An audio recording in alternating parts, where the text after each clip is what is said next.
तव्हां हिते अखियुनि जे माणकनि ॿुधायो त तूं बीठो आहीं ऐं पेरनि मजबूर कयो हली आयसि। पर हिते त सावण जूं लुकूं आहिनि,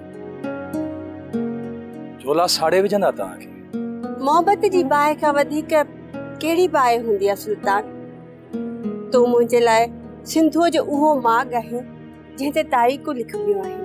तव्हां वैराग में हलिया विया, खुदारा तव्हां ईअं न कयो। मां ओॾकी भितियुनि जे पाछनि में पलियो आहियां ऐं तव्हां माड़ियुनि जी कुंगरियुनि हेठि सतर हेठि रहण वारा आहियो। न ॾे मूंखे तूं इहे ग़रीबी अमीरीअ जा मुहावरा। मां तुंहिंजी आशिक़ आहियां। मुंहिंजी हैसियत तव्हांजे हनारनि जेतिरी बि न।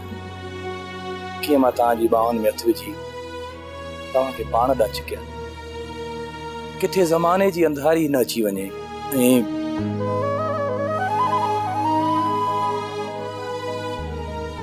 इहो ख़ौफ़ बि मां तुंहिंजो दूर थी कयां। हेॾे ॾिस त सही न।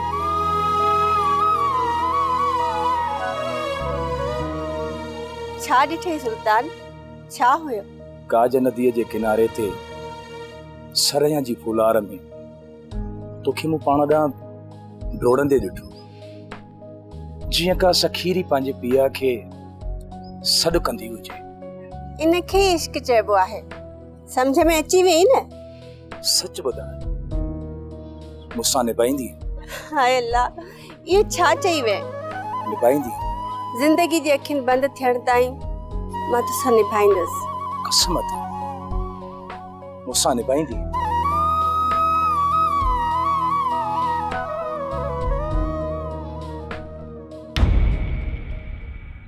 चइबो त मेहरू सुल्तान सां मिलण आई आहे।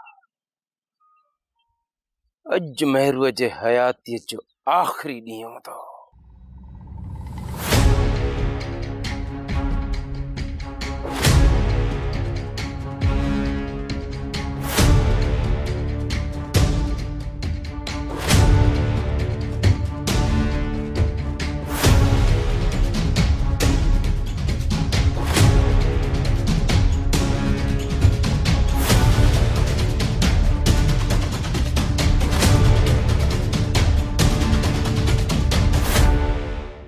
सोप सीरियल सिंध जाई तमाम एपिसोड्स ॾिसो हाणे HD क्वालिटीअ में। विज़िट करियो असांजो YouTube channel Sindh TV HD drama.